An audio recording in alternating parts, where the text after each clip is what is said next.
वही लेगा जो कमाएगा, जो कमाने वाला वही लेगा। लेकिन फिर भी हिम्मत, इसलिए इतना सौदा करो जिससे कि तुम्हारे जड़ें ना हिल जाएं। जड़ें हिलने वाला सौदा कभी नहीं करना। पहले आपको एक स्टोरी सुनाई है मैंने, फिर से सुना देता हूं, 5 मिनट लगेंगी। बहुत बड़ा सेठ था अमेरिका में, पूरे वर्ल्ड का नंबर 1 बोलो या पहले 20 में से वो एक था। चारों तरफ उसके ऑफिस थे, चारों तरफ उसका बिजनेस था। एज भी काफी हो गई थी, 75 की एज हो गई थी। ये एज ऐसी चीज है, देखो ये भी एक बात आपको मैं बता देता हूं। 60-65 के होने के बाद तो अक्ल आती है। दरअसल तो असली जो अक्ल चाहिए वो क्यों आती है 60-65 के बाद, उसका भी कारण बता देता हूं। ऐसा मैं कोई मामूली गुरु नहीं हूं।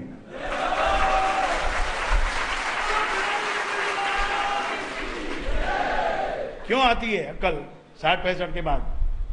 क्योंकि उसका ध्यान खाने से हट जाता है।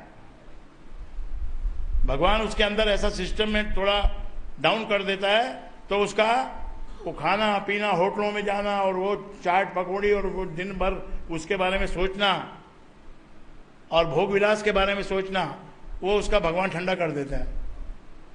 उसका जो रेगुलेटर है ना पंखे का, वो 6 से 2 पे आ जाता है।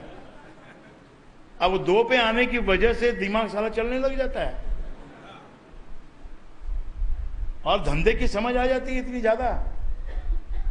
तब इसीलिए 65 से लेके 75 में जो धंधा करने का जो मजा है वो तो कोई दूसरी उम्र में है ही नहीं। इसलिए आप देखो बड़ी बड़ी कंपनियों में जाके आप देखो, जो चेयरमैन होते हैं वो 70 year old, 72 year old, 65 year old, they are real chairman. जो 35 साल के बना देते हैं ना, वो चेयरमैन चेयर तोड़ देते हैं। चेयर पे बैठने लायक आदमी जब बनता है जब 65 साल का हो जाए, ऑस्टेरिटी जब उसके अंदर आ जाए, उसको कोई बहला फुसला के कोई कोठे पे ना ले जाए। आई बात समझ में? आई क्या समझ में? हाँ। फिर वो उसका काम में ध्यान देता है, प्रॉफिट में ध्यान देता है, बॉटम लाइन में ध्यान देता है। जो दोष है मैनेजमेंट में उसके ऊपर ध्यान देता है इसका। तो 75 साल का बूढ़ा था, बड़ा पैसे वाला था, रोज सुनता था कान में, चमचों से भी, बाहर के लोगों से भी, संसार में भी, पेपर में भी पढ़ता था, टीवी में भी देखता था। अरे भाई इसने इतना वाला कमा लिया, इसने इतना कर लिया, इसने ऐसा कर लिया, एक कैसीनो में गया, इसने इतना कमा लिया, उसने ऐसा दाव लगाया, इतना कमा लिया। उसने कभी दाव नहीं लगाया था, वो तो अपना काम कर करके बड़ा आदमी बन गया था। अब तो उसको लगा भाई 75 के तो हो गए, अब तो कभी भी यमराज बुला लेगा, और नहीं भी बुलाएगा तो आगे की जिंदगी तो यूजलेस है। 80 साल का होके क्या कर सकता है भाई? 5-6 कन्याओं को रख सकता है, एक नहला देगी, एक बाल बना देगी, बाल है नहीं लेकिन बना देगी, और कुछ गरम गरम कुछ ला के खिला देगी, पिला देगी। हर काम के लिए एक एक को रख सकता है, वो पैसे वाला आदमी है। तो वो सब तो उसने पहले देख कर लिया था सब। अब उसका एक ही बात रह गई थी उसकी लाइफ में कि उसने कभी जुआ या सट्टा या कैसीनो ये नहीं किया था उसने। अब ये देखो ना, ऐसे जन्म जो मिला है ना, सारी इच्छाएं पूरी करने के लिए मिला है। एक भी बाकी ना रह जाए, एक भी बाकी ना रह जाए, इसलिए आपको मैं गोवा ले गया था, और फिर भी दोबारा भी ले जाऊंगा, क्योंकि पहली बार में मन नहीं भरा। पहली बार में 1000-2000 रुपए का नुकसान करके आए सब लोग। अभी समझ में आ गया। अभी इस बार कम से कम 20-20 हजार, 50-50 हजार लेके जाएंगे। खेलने का मजा तो आता ही है ना। देखो हम लोग गए ना वहां पर पहले दिन, तो मेरे साथ में 5 गाड़ियों में बैठ के कुछ बहनें गई। बहनें क्या, वो तो माताएं थी। वो गई, और कुछ भाई गए। तो जब वो आया कैसीनो, तो सीढ़ी थी वहाँ चढ़ने की, तो मेरे घुटने में दर्द है, अरे मेरा कमर दुख रहा है, मेरा घुटने में दर्द है, कमर दुख रहा है, चढ़ जाऊँ? मैं कहा भाई आए हो तो चढ़ जाओ, देख लो नज़ारा है, नज़ारा देख लो। तो चढ़ गई। आय हाय आय हाय आय हाय आय हाय, बेटी जरा हाथ पकड़ना, बेटी जरा हाथ पकड़ना, ऐसे करके चढ़ गई। अंदर जाके तो लीला लहर,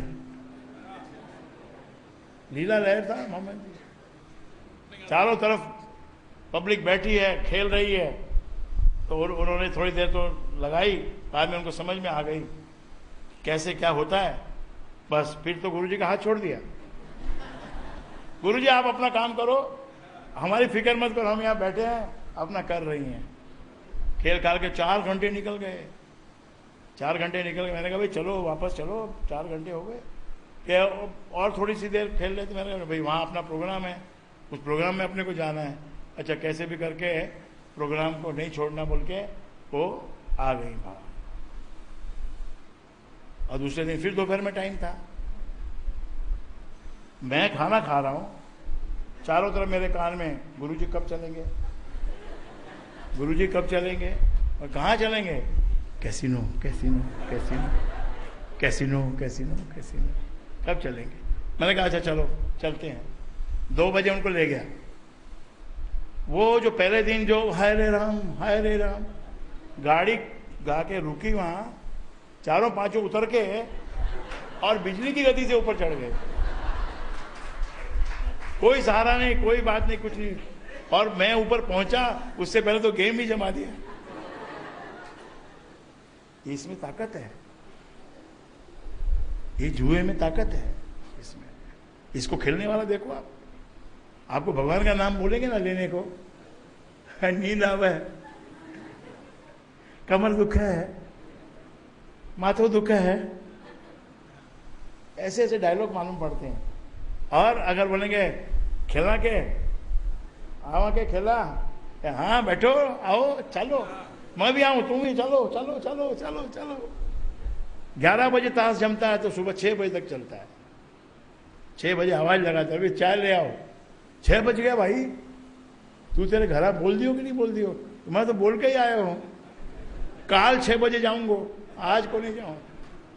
तो वो आदमी के मन के अंदर जो ख्याल होता है ना, जो एक आपके अंदर भी जो एक विचार है, उसको पूरा करके मरना, ऐसे नहीं मरना। इसलिए मैं आपको कैसीनो का मजा दिला दिया है कि आप मरते टाइम आत्मा नहीं भटकेगी आपकी। अभी नहीं भटकी, देख लिया ना, देख लिया, और 1000-2000 का नुकसान भी कर लिया, फिर 5000 का नुकसान कर लेना, तो फिर आत्मा नहीं भटकेगी 5 साल तक। तो उसने भैया अपने एक मुनीम को बुलाया, अकाउंटेंट, चार्टेड अकाउंटेंट, कि भैया ऐसा है, देखो अभी मेरा तो लाइफ अभी एंड होने वाला, मैं अभी मरने वाला हूं, तो एक मेरा आखिरी इच्छा एक रह गई है यार, कभी अपन ने कैसीनो में गया नहीं, कभी सट्टा किया नहीं, कभी जुआ खेले नहीं। तो बोले बाबूजी कैसीनो में चलो, उसमें क्या है, $1 मिलियन लेके चलो और खेलेंगे, खेल लो आप जितना खेलना है। $1 मिलियन तो बहुत होता है। तो बोला ऐसे ही मजा नहीं आएगा, मैं बड़ा आदमी हूं, तो फिर कैसे कैसे आपको मजा आएगा? कि देखो भाई मेरा तो कोई आगे जो बेटा है, जो आगे जो मेरे पोते हैं, सब वो अपने अपने काम पे लगे हुए, they are not dependent on मी।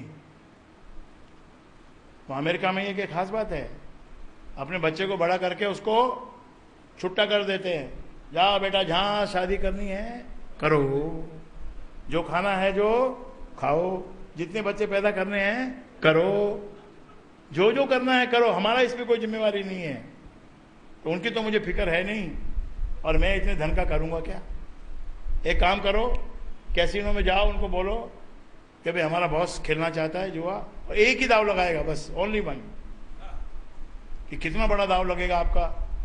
ये पूरा मेरी संपत्ति का टोटल मारो। 5-6 ऑफिस थे और वर्ल्ड के अलग अलग कोने में, सब जगह से फिगर मंगवाए, एक बहुत बड़ा बिलियन डॉलर का कुछ फिगर हो गया। तो कैसीनो में मैसेज भिजवाया उसने कि भाई सेठ जी आएंगे, एक ही दाव खेलेंगे, और कितने बिलियन डॉलर का दाव लगेगा। तो कैसीनो वालों ने हाथ जोड़ दिए, वे इतना बड़ा दाव हम लोग उसको सर्विस नहीं दे पाएंगे, 1 महीने का टाइम दो, हम सारे कैसीनो वाले मिलके सिंडिकेट बनाएंगे, तब जाके आपका इतना बड़ा भारी दाव हम लेंगे। क्या दाव लगाया उसने? पूरी संपत्ति दाव पे लगा दी। एक दाव लगाया, रिजल्ट क्या आया? पहले से उसको मालूम था रिजल्ट क्या आया, चला गया।